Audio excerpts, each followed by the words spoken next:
সারা জাতি প্রতীক্ষায় আছে। বহু প্রত্যাশার একটা নির্বাচন হয়েছে। নির্বাচনের ফলাফল নিয়ে আজকে আমরা কোনো কথা বলবো না, কিন্তু আমরা বুক ভরা আশা নিয়ে এই সংসদে এসেছি যে এই সংসদ জুলাই শহীদদের রক্তের উপর দাঁড়িয়ে আছে।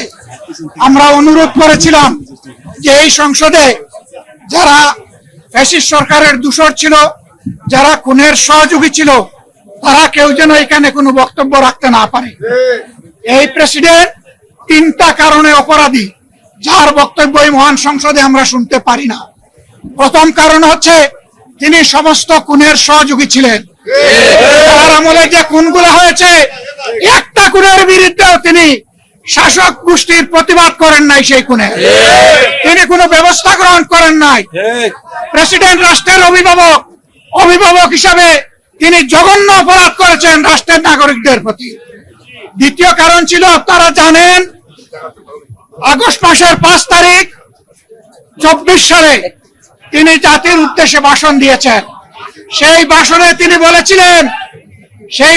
তিনি বলেছিলেন যে তৎকালীন ফ্যাসিস্ট প্রধানমন্ত্রী পদত্যাগ করেছেন এবং তিনি তা মঞ্জুর করেছেন।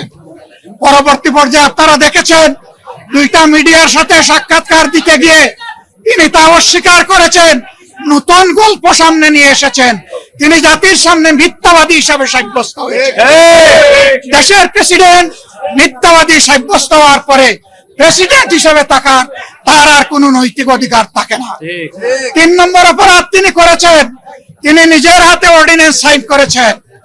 এই জুলাই অভ্যুত্থানের পরে ফেব্রুয়ারির 12 তারিখ নির্বাচন হবে।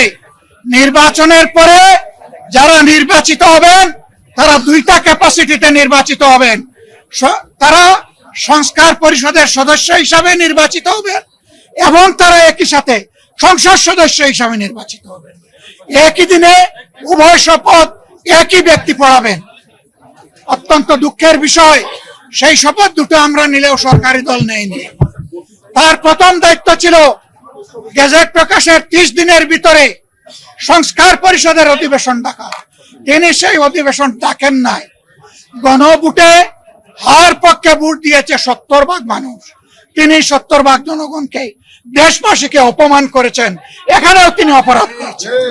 এই 3 অপরাধের কারণে আমরা তার ভাষণ শুনতে চাইনি এবং আমরা সরকারি দলকেও অনুরোধ জানিয়েছিলাম, স্পিকার মহোদয়কে অনুরোধ জানিয়েছিলাম তাকে যেন ভাষণ দিতে দেওয়া না হয়। তারা আমাদের কথা গ্রাহ্য করেন নাই।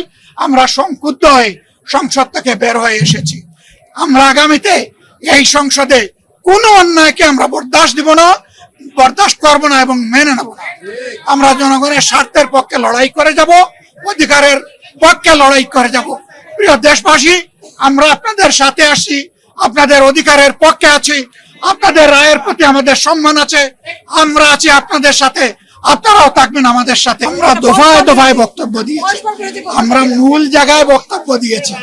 ধরে ধরে একটা করে বক্তব্য দেওয়ার কোনো দরকার নেই।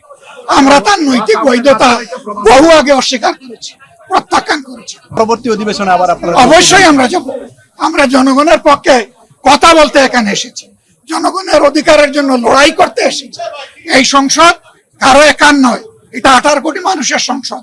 আমরা তাদের প্রতিনিধি হিসাবে অবশ্যই আমরা সংসদ। আজকে শুধুমাত্র রাষ্ট্রপতিকে ভাষণ দেওয়াতে আপনারা ওয়াকআউট করলেন। একটা ইস্যুতে আমরা